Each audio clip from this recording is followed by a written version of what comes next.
brand engagement. Authenticity is the key.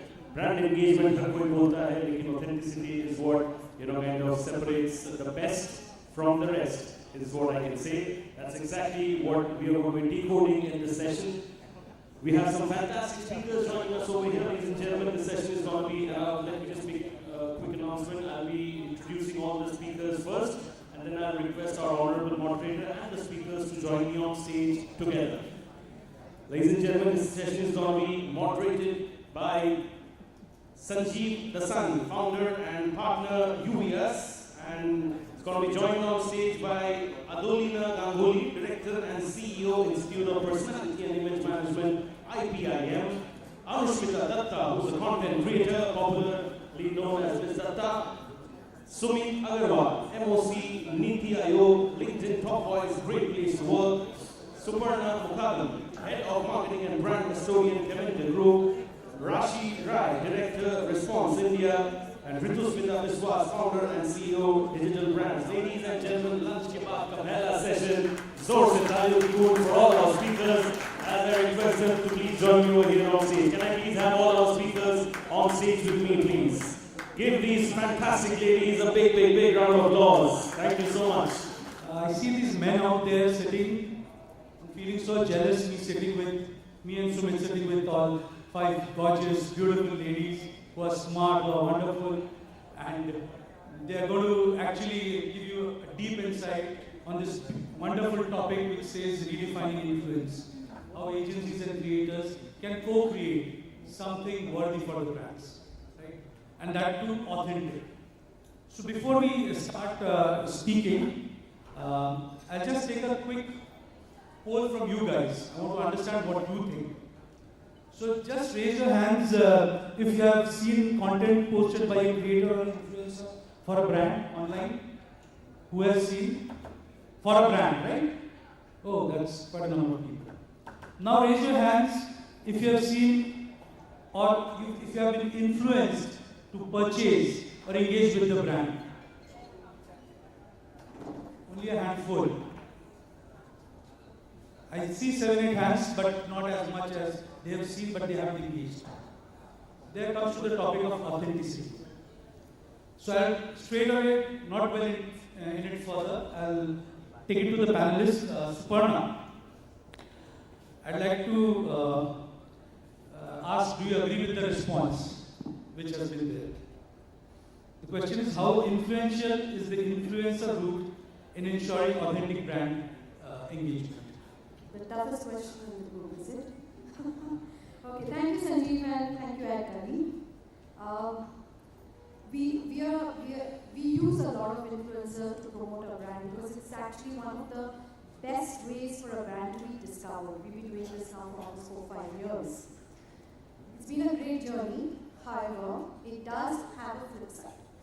We've been seeing that, depending on whatever sort of influencer that you deal with, we are products which are basic everyday need, right?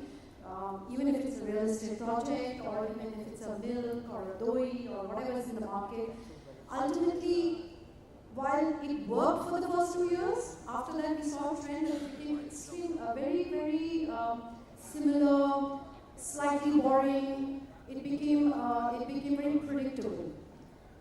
So one of the learnings that we have, and we've been discussing this with our people who help us with influencer, is that how do we break this code? Because we do a lot of research once we have put out a post or once we have boosted some an influencer out there or a product which is going to be having a conversation with clients, with the consumers. Many a times it's come back to me when they say, why are you doing this? Is there a need? So what we realize, strong brands, if they constantly push it in your face with the influencer, often this question that doita ki kharab hai gache, tai jone korche na have you changed the formula? Is there a price change? Is there something we should know? What happens is consumers get a little suspicious, get a little hassle that why is this constantly being pushed on your face? It's as good as an advertorial, right? So while in conversation we discuss, and that's the format that we are going to go forward with. It's not the point of authenticity. It is authentic, right? What the influencers are doing is authentic. What the brand is doing is authentic. It's the perception in which you create it to say that this is a medium that works, but the storytelling has to be very different. So for strong brands, typically, we felt, I mean, Metro is the second largest, or is the second well-known brand in Bengal. We realized that we want to take Metro and create it around the culture. So it's historically been a very quintessential Bengali. So why not create content which people would like to share, read, laugh, enjoy, see, and look forward to, instead of dumping my brand always on their face. So what we want to do is to do storytelling out there, create something which will make the brand seamless with Bahania. That's what we are trying to achieve going forward. So the influencer route is at this moment working. It is working, and it will always work. It depends on which format. It's a template at this point of time. Why do we have to put everything in a template? What says that we have to do this?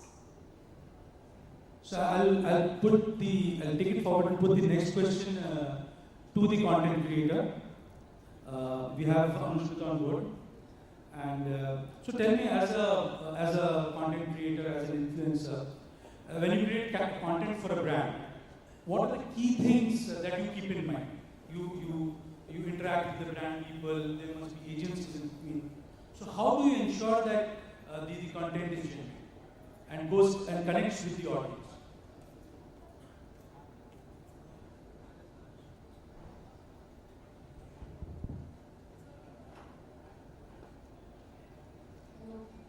First, thank you so much for having me. And what I believe, at first, I do have a conversation with the brand. I try to understand what vision they have in mind, and then I pick certain ideas which I feel will work the best for me. Because at the end of the day, it is my page, and I know what my audience wants. Because I have built that trust with my audience over the years. So my audience is following me not just for my content.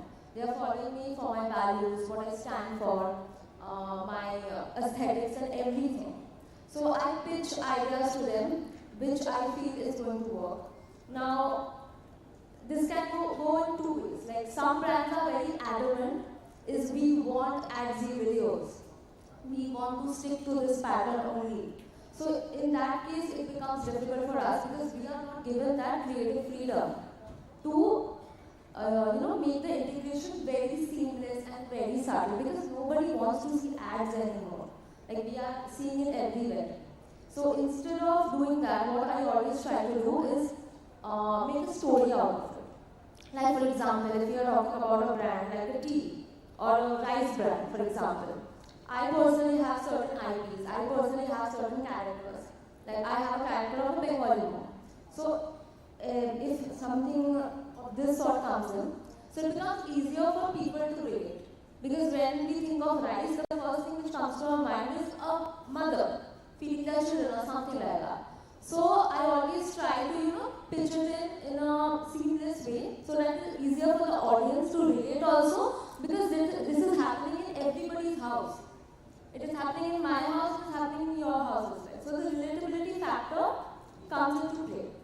So as relatable it is, people can connect to it, and people are going to share it and talk about it, and like, this happens with me in my house also. Like, my mother shouts at me for eating. So this is very common and this is very regular. So I always try to push or give an ideas like that, which is seamless, which is relatable, because that is where the connection comes in, and then only the trust builds up. And my audience can then understand, okay, this is very common and it is relatable. So that is how I try to function. Right. So you're taking forward your stories and merging it with brand needs, and you're trying to stay the way you are on the internet. Yeah, exactly. Like, I try to, make characters or IPs which we can see in our day-to-day life. guys. It's not something completely different. Very like everybody sitting here is a character. Even I'm a character. So you know, you can build characters out of anything or everything. So it's how you write the story, how you put it in, and how you're presenting it. That is what is important.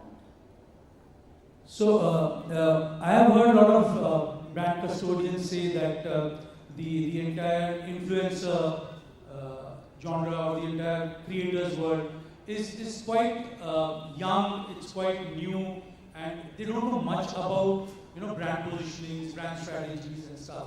So I'll ask this question to Adgully ma'am. That you see, you are into grooming, and you see most of the influencers right now are very young, raw talents. They have created what they think is right, and now they are being asked to create stuff for brand. So do you think a little grooming would help them? Very good afternoon to everyone out here, and thank you, Adgully, for having me here. And I feel honored to share the panel with such wonderful, eminent panelists. Now, thank you, Sanjeev, for asking me this question. Well, to be honest, personal grooming does not take away the rawness or the authenticity of influencers. Rather, it helps them to amplify and make it impactful. Now, let us understand what is happening in the current scenario.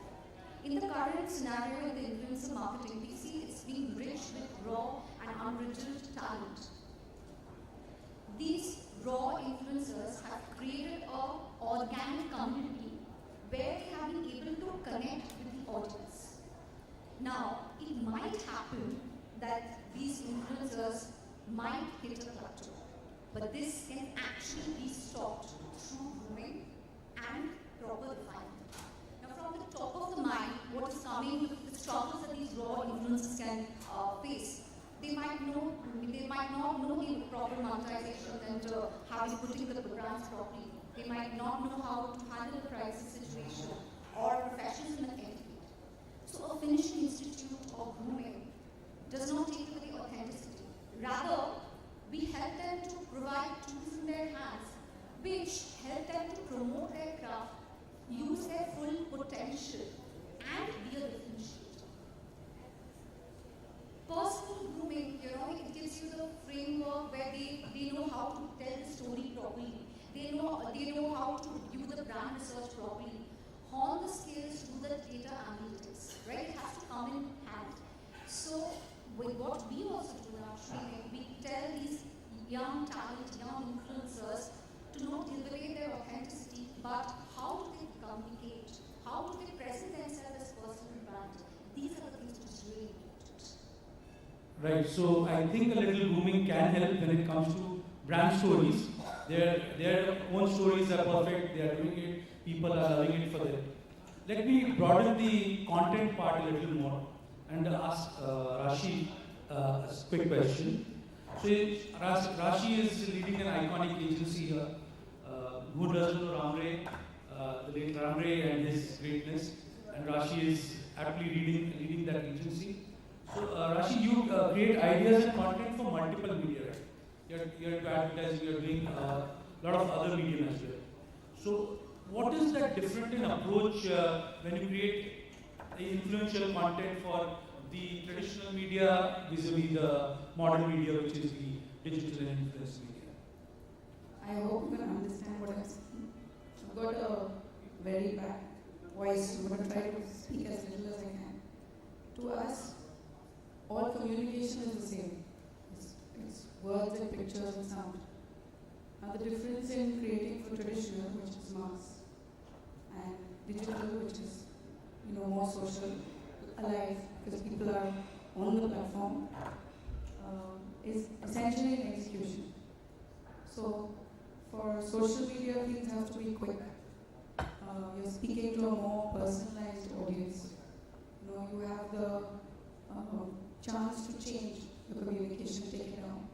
So you could put 10 stories out, take it down in an hour if it doesn't work.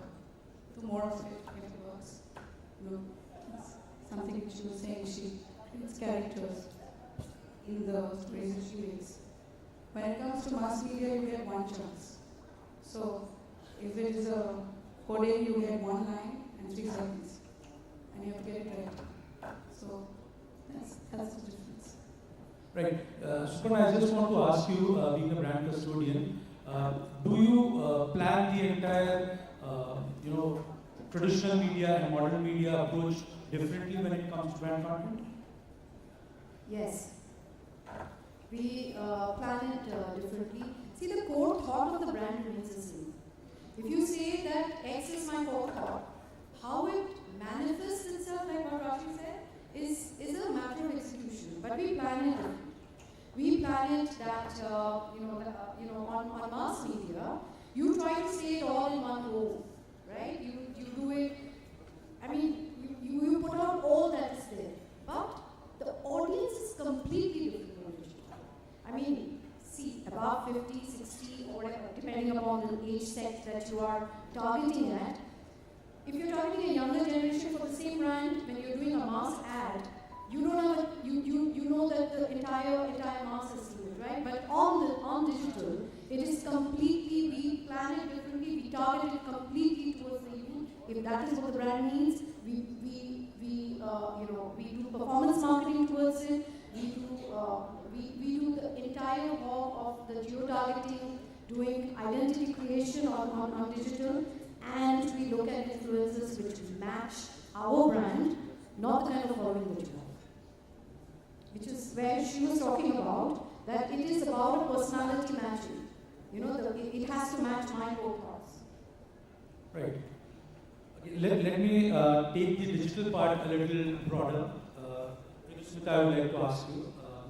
So with the platforms and algorithms changing every day, and how are you adapting to the entire situation? Like, how do you ensure that there is authentic brand engagement happening on platforms like Meta, LinkedIn, YouTube, the short film videos coming up? So how do you plan that out? So, yeah, that's a very interesting question, Sanjeev. Thank you for asking it. So, I think what is very important, resonating what everyone has said.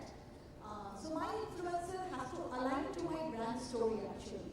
So, whichever influencer I choose, so that influencer has to be someone who is telling a story. Like, it cannot be an advertisement. It's the difference between an advertorial and an editorial. So, the correct influencer for me is the influencer who is actually setting a trend. As Anushka rightly said, we have to have the right kind of personalities. Okay, and these personalities have to align to the values my brand is looking at.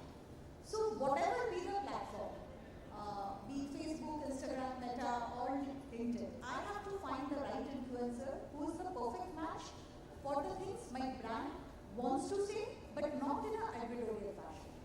So that's how I will select it. So it all boils down to the matching of the influencer with the brand idea, the matching of the influencer with the communication idea. So that there comes. So Sumin, last but not the least, I'll ask a much broader question to you, and which encompasses everything. Like, how can brands, agencies, and creators work more collaboratively to ensure authentic brand engagement?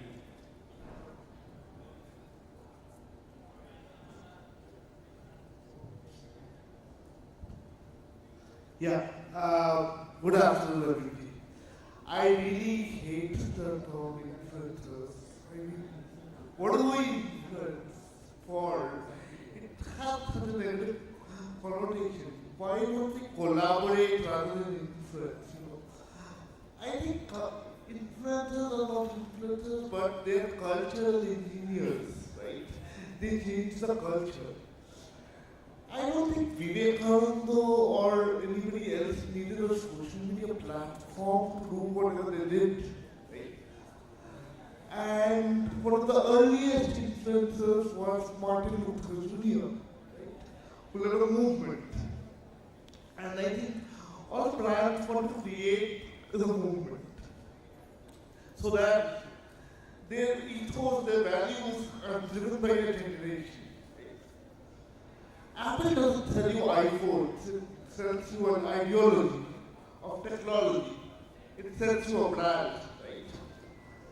So the cost, if you look at it, is for the logo of Apple, right?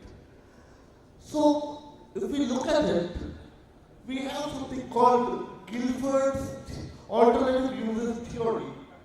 Any of you are familiar with the Guilford's alternative user theory? Are you? No. Okay, can I have 20 seconds? Just 20 seconds. All of you, please take a piece of paper. Please take a piece of paper if you have it in front of you. Come up with an idea. It will be hypothetical or realistic. What can you do with a pin? Small pin or a jeans clip, right? There's a small pin or a clip. What can you do with it? For example, I'll start. It can be a very small tie for the hand, right? Or it can be used as a small rocket to be sent to the moon. You have to have creative and analytical thinking, right? When we grow up, we tend to lose that imagination of ours. And that, my dear friends, is critical thinking. So now, the agencies are not just brand policing, they are brand partners. Because the agencies will not dictate the terms, but become partners with the brand. The brand will tell you, we want this. अरे मैंने कल वो ChatGPT में देखा था ये हो पाएगा क्या? Right? And then you discuss with the agency that, okay, this can be done or this cannot be done, or do you have any better ideas?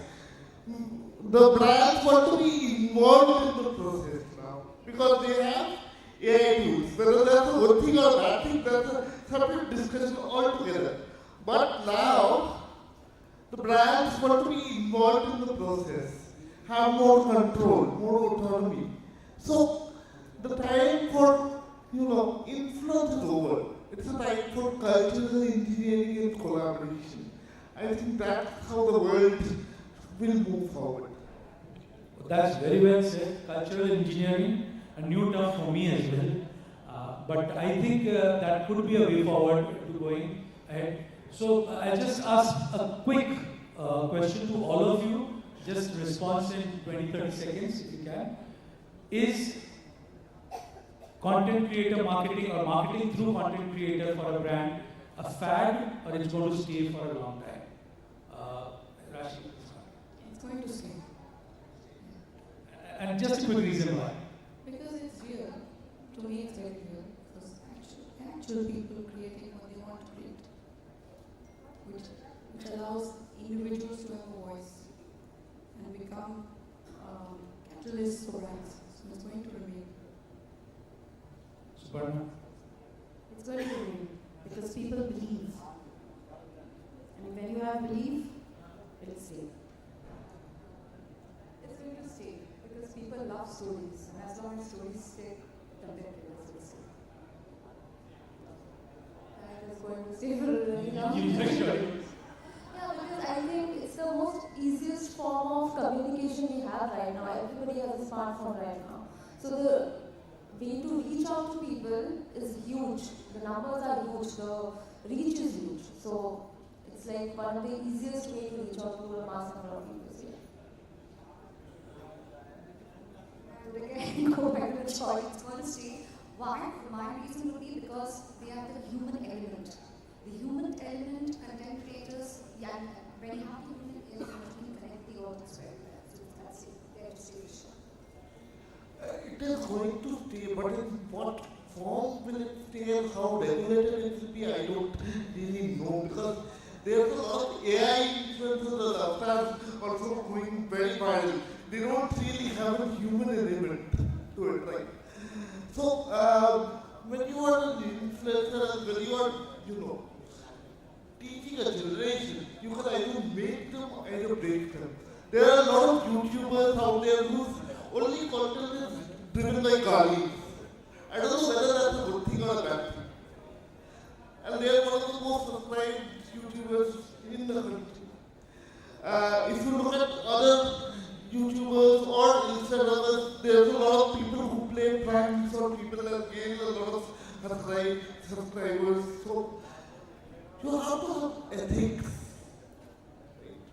Because you are influencing a lot of generation, the upcoming generation. People who are 5 years old, 6 years old, they watch your content. So you have an ethical responsibility towards them. Right?